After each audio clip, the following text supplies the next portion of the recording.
अगर तुम इंट्रोवर्ट हो, तुमने इस वीडियो को खोल लिया है, तो ये वीडियो तुम्हारे इंट्रोवर्ट लाइफ पे एक बहुत बुरा इम्पैक्ट डालने वाली है। उसके बाद तुम्हें अगर लगता है कि introvert life is good, you will feel very bad for it.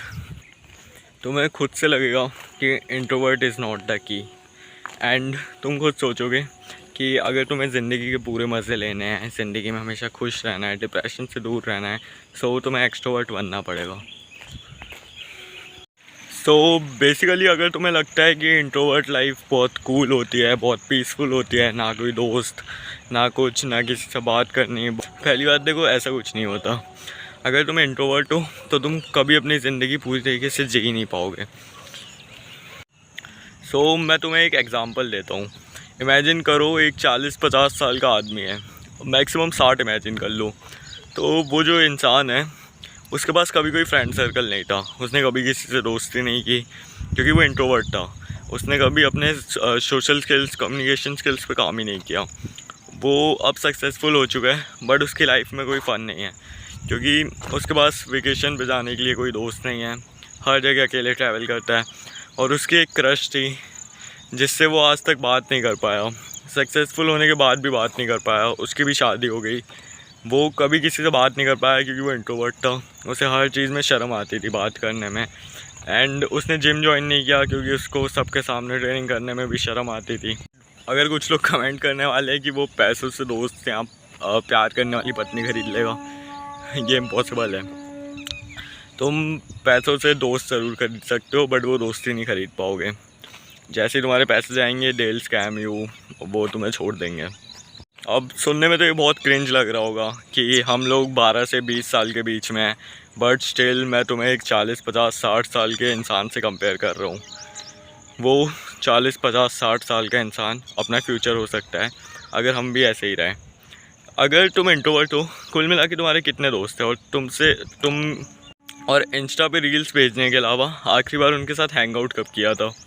अब अगर कुछ बस थोड़े बहुत इंट्रोवर्ट हैं तो उनके शायद 2 से 3 दोस्त होंगे, बट अगर तुम एकदम मैक्सिमम लेवल के इंट्रोवर्ट हो कि तुम्हारा एक भी दोस्त नहीं है, तो बस तुम्हारा खेल ख़त्म है, लिटरली ख़त्म है। अगर तुमने अपने सोशल स्किल्स पे वर्क नहीं किया, कम्युनिकेशन स्किल्स पे वर्क नहीं किया।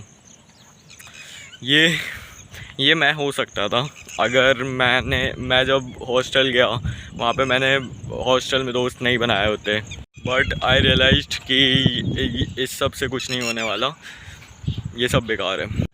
वैसे रियलिटी ये है कि जेन जी जनरेशन में बहुत ज़्यादा इंट्रोवर्ट्स हैं और इन सब की वजह sigma mindset.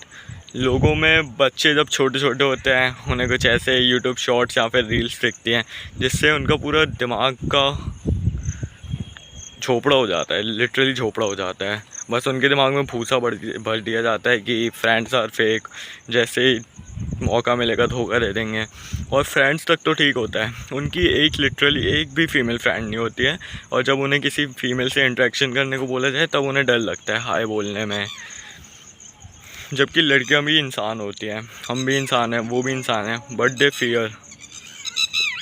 They have a decent fear in with talking. मतलब उनसे बात करने में उन्हें बहुत डर लगता है क्योंकि बचपन से उन्हें हमें ऐसे शॉर्ट दिख जाते हैं, रील्स दिख जाती हैं जिसमें हमें बताया जाए कि लड़कियां बस ये होती हैं, वो होती हैं, अगर सक्सेसफुल होना है लड़कियों से दूर रहो। वो द फक प्रो तक तो ठीक होता है, बट एक टाइम आता है जब तुम्हें सिग्मा माइंडसेट अच्छा लगने लगता है। बस ये कोप होता है, सिग्मा माइंडसेट, अल्फा माइंडसेट। जब तुम्हें पता चल जाता है कि तुम इतने काबिल नहीं हो कि तुम दोस्त बना पाओ, किसी लड़की से बात कर पाओ, किसी को गर्लफ्रेंड बना पाओ, तो तुम इस माइंडसेट में दिखाने लगते हो कि मैं सिग्मा हूँ, मैं अल्फा हूँ, इसलिए मैं ये सब नहीं करता। बट एक्चुअली में तुम्हें बस डर लगता है उनसे बात करने में। स्टिल कह रहा हूँ, अगर तुम इस माइंडसेट से बाहर नहीं निकले तो तुम अपनी लाइफ डिस्ट्रॉय कर लोगे, लिटरली डिस्ट्रॉय कर लोगे।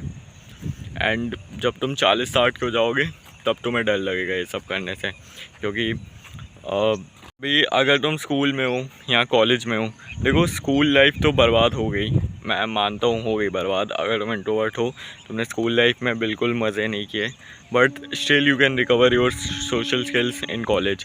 कॉलेज के भी 3 होंगे, 4 साल होंगे, 5 साल होंगे, उनमें फ्रेंड्स बनाओ, फीमेल फ्रेंड्स बनाओ। कॉलेज तुम्हारे पास एक आखिरी ऑप्शन होता है अपने कम्युनिकेशन स्किल्स को अच्छा करने का, और तुम्हारे जितने दोस्त होंगे ना, जितने मेल फ्रेंड्स होंगे, फीमेल फ्रेंड्स होंगे, तुम्हारी मेंटल हेल्थ उतनी अच्छी होगी। सो कॉलेज को वेस्ट मत करना। कॉलेज एक आखिरी ऑप्शन होता है फीमेल फ्रेंड्स और मेल फ्रेंड्स बनाने को। ये सिग्मा अल्फ़ा कोपिंग माइंडसेट से दूर रहो, नथिंग एल्स। मैं अगर मेरा बताऊं तो मैं खुद ये सिग्मा माइंडसेट में फंस चुका था and I was literally walking like this, Thomas सेल्बा।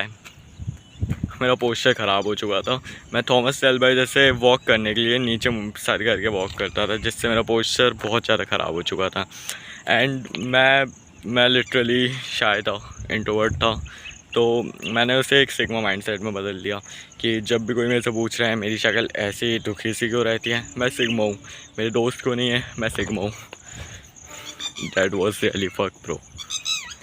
And then मैं हॉस्टल में गया। हॉस्टल में जाके मैंने मेरे दोस्त बनाए, कोचिंग में दोस्त बनाए, हॉस्टल के रूममेट और अगल बगल के रूम वालों को दोस्त बनाया।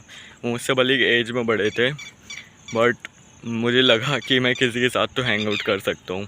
Thanks for watching. बिना स्क्रिप्ट की वीडियो थी इसलिए थोड़ी शिटी हो गई, सॉरी।